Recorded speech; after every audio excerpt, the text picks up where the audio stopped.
Let's get right into the episode. Rory, what were your initial thoughts on this? Well, my initial thought was, holy shit, it's Trixie Mattel. Yeah. What is going on? I from doing this podcast before, and actually I watched this one second. I watched Orange County first and then this one. So I'm getting pretty used to the hotel resort plugs. Product placement seems to be pretty present most of the time. So I did like that it was Trixie Mattel, and I thought Trixie was playing the role perfectly. Like, Trixie knows her branding and is like aware of what she's doing, just selling rooms at this hotel, is involved in the conversation with them, but also has that detached, like, I don't know what you're talking about kind of vibe, which is was a nice surrogate for me, where I'm like, I don't know what you're talking about. It's always cool that when it's like celebrities have like a branded product that's just a pun on their name. Yeah. But to like take your pun to the point where you're buying a whole property and like just to milk one pun, I respect that so much. It puts you in the same class as like Mark Wahlberg, who has the Wahlburger. Exactly. This I mean, I'm sure we'll get to it, but Mary is just like a great reality show character. I think Mary is like the standout on this show for me. There's two of them. I think it's Meredith and Lisa, who I had a hard time telling apart, and it took me most of the episode to be like, okay, which one's which? Fair enough. So yeah, I mean, those are my first impressions. Okay, you brought up Mary. I want to play two Please. truths and a lie here. Okay. Okay. So let me think. One is Mary is married to her own step grandfather. Mary is married to Bill Cosby's brother, and Mary is a cult leader. Oh my God. You gave us one of those already, right? Yeah, I know I did. Which I didn't know, and I'm delighted by the information. Oh man. Is she creating like a sectarian schism within the Mormon church? Is she like the Martin Luther of Mormons? No, I think it's like a Baptist style church, yeah.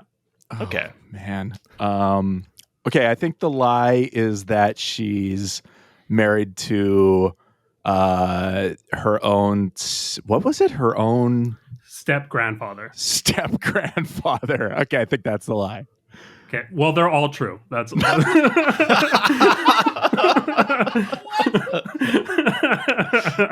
How old is the man she's married to? He's like older. Like, she's not super young herself, but yeah. Right. Yeah, and he's God. Bill Cosby's brother. So What?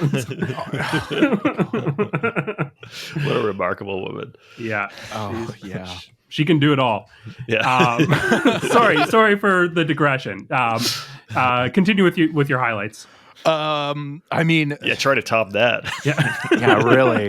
I loved when Mary went on the tangent about her bird, when birds came up in the like conversation of things they liked. I can't remember what the context was. It was just like, I like poems, I like birds, and then she cuts to her confessional and she's like, I had a bird once, wanted me to stare at it and it wouldn't obey. That was so amazing. This African gray just wanted me to stare at it all the time. I wonder what happened to that bird too, because don't parrots live for like 80 years? Yeah. Like, you have to put your parrot in your will. Usually you pass them down. Yeah, it didn't. Oh no. She did not let that thing live. She No. finished it off. Oh man. Just a quick note that I made is that the thought of an espresso martini with an añejo tequila really offended me. I was not thrilled with that.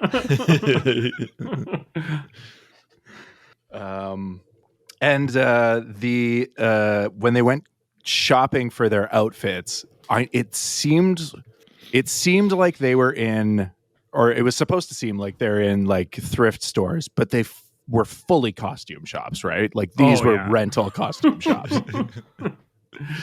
I really thought these outfits were like amazing. They like it was so ridiculous to see them like show up together in a line, and everyone was like dressed for some other bizarre event. And I loved how like uncomfortable Lisa Barlow was wearing hers going to this fancy restaurant. I think it just like is so in line with her character, and I just really appreciate that sort of vibe.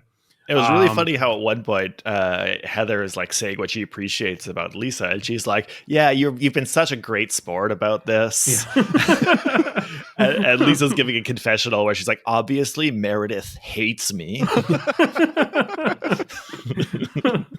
I think that like there's been a lot of commentary on these outfits, but Heather's has not been dissected as much as the other women. It's more subtle. Heather looks good. I think it's a great look for her. She's the one who rocks it, I think. And Monica. They're the two ones who look good to me. Was Heather's the big like 90s jacket? Yeah, exactly. Yeah. And the baseball cap with like rhinestones that said Cat Mom on Cat it. Mom. I thought she was rocking it. Yeah, I was going to look for this hat online so I could get one for myself. I found one. If anyone else is interested, you can get it at Lil Monkey Women's Boutique in Waco, Texas. So if we've got any listeners out there that want to make the trip and send it, I'll pay for the postage and the item. Just like go and grab me one and send me a DM. My favorite look was I think Monica's as well. I thought the blinged out pearl blazer was like the best of all the looks. It's like that's a thing someone would wear. Yeah, she was wearing that well. The funniest one to me was Whitney's, because like Heather just dressed Whitney like a Barbie doll, just putting like a stupid fucking like I don't know, Kentucky Derby hat on her and shit. What did she say? She was like, I'm Kate Middleton up top and a lab tech on the bottom. Yeah, that was a good line. Great activity, though. Really. So activity. Good. One of my favorite parts was that as Meredith got drunk and they called out her British accent, because I was like, what is happening here? Like it's not quite a slur. It is like when, someone who's from England or Australia or whatever, and then gets a couple drinks in them and their accent really starts to come out. It was like someone who suffers from Englishness. It reminded me of like, when you have a friend that goes away for like 6 months to like England and then comes back and like really forces the accent, like so changed by the experience, they need to like manifest it in some physical way and start busting out the accent when they're drinking. I love it. Yeah, it is so funny when somebody gets so angry. It's like they're inventing how to pronounce words on the spot. Like they just forget how they usually speak and just starts talking like Lisa Vanderpump for some reason. And it was like she was drowning during that conversation, like grasping for anything that can give her the upper hand, even if it's an English accent. Like that's what she's going to use for leverage.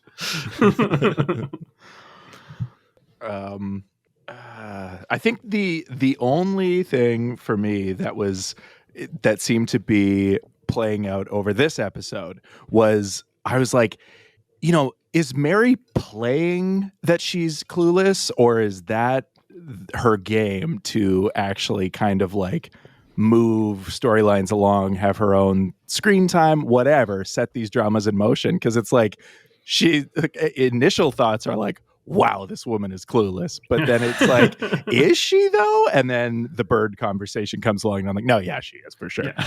Yeah. I think it's Ernest. I think she is kind of like clueless or out to lunch, or more so apathetic and not paying attention to things. And then, when she needs, it's like, oh, what? Who are you? Yeah. What I love about Mary's presence in this group is that she's the one who is completely uninterested in being friends with anybody, it seems. Like she's she's not trying to make friends with anybody. She doesn't seem to want to be friends with anybody here. And that's just such a great dynamic to just have one person who is just like, I don't really give a shit about any of you and would rather you didn't talk to me. Yeah.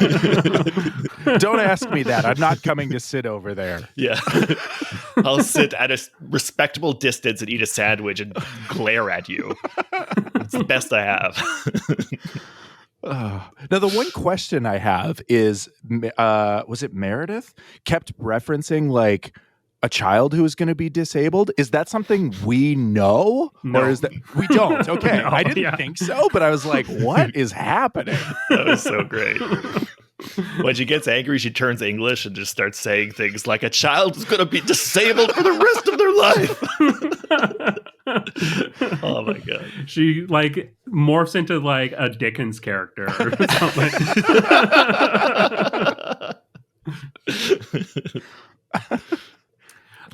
Did you have any other highlights, Rory? No, that was all of the ones that I had written down. Other than the like, I had written down stuff about like, oh my God, this fucking ring, but then it pays off with like the ring count at the end was like, okay, good. There's a reason. There's a reason she's referencing this goddamn ring so much.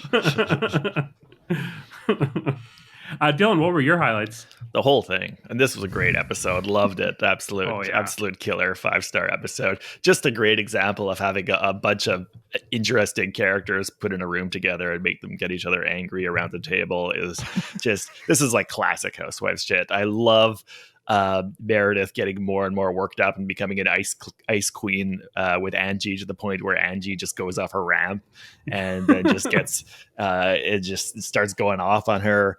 Heather goes off for a bit too, which is great, and then Heather just continues to get drunker and drunker off of tequila espresso martinis, which is a terrible idea, as we see.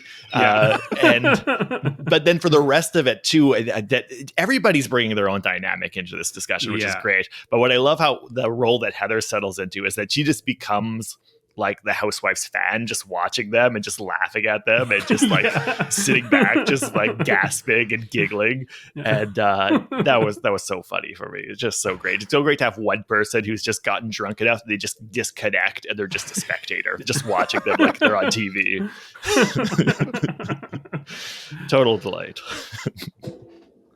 Yeah, absolutely. I think this is one of the best Housewife episodes that I've seen in a long time. Like self-contained, it just so many notes. It was just so entertaining. The initial scene where they arrive in Palm Springs at the Trixie Motel and we get the reveal that Angie is there uninvited is just like such beautiful tension throughout that scene where Meredith can't figure out how she wants to acknowledge the situation and how like just really struggling how to socialize in that situation. I just thought it was amazing. And to watch everyone kind of scurry around and adjust to this new dynamic that was completely unexpected after a long, like stressful travel day was amazing to me. Yeah, for sure. Oh, also, shout out to Mary saying to Whitney, "You called me a pornography." Yes. Whitney's just kind of stunned for a second, like, what's she trying to say? I don't think I have. I don't think anybody has ever called anybody a pornography. Just try to clarify, like, I didn't say you do pornography. There was a moment in this like Palm Springs arrival. It was shortly after everyone gets their rooms, which I thought was amazing that Angie and Whitney selected their rooms before anyone else could. That was brilliant. And Heather calls it like an act of war. And like I in Housewives, that's an act of war, but this trip is more than that. Like the way that they're conducting themselves, this is kaiju. This is like a big two like monsters coming in and destroying the city that is this trip and getting to watch like pure destruction and chaos. It is absolutely brilliant to watch. I love that we get in the preview for next week. We get to see that this is going to continue. And Whitney is going to actually take over the planning of group activities, which is always the host's role. It's just such an overstep, and I think this is just so beautiful to watch. Totally. Any other highlights from you guys on Salt Lake City? I mean, the puking at the end was like just the perfect button to it, and that poor van driver was just like plastering on that smile of like, Yeah. And that was pee at the end, right? Like, was it? Heather was peeing, right? Kind of looked like it, yeah. Oh man, I didn't know that. I thought it was just puke leaking out of the bag. No, I think it's that and pee. I'm pretty sure. I do want to just say, like, I think that Whitney's conduct at this dinner was amazing. I loved, throwing out a game, like, let's play a game. Let's like say something about yourself that will shock the group, like trying to stir something up, and it doesn't really work. Everyone gives like the lamest answers possible. And then she's like, okay, well, let's play another game because that didn't stir shit up the way that I wanted. And well, quick little shout out to Monica, who's been like, I was fucking my stepbrother. And then they clarify which version of brother-in-law. Yeah. But yeah, then Whitney's second game, Warm and Fuzzy and Cold and Prickly, is just so transparently like, let's stir shit up. And it was amazing. I love Housewives games because it's always trying to find a slightly different way to be like, let's go around the table and say something mean about each other. And doesn't she preface it with saying like, I want to cool the tensions? That last game it got everyone too riled up.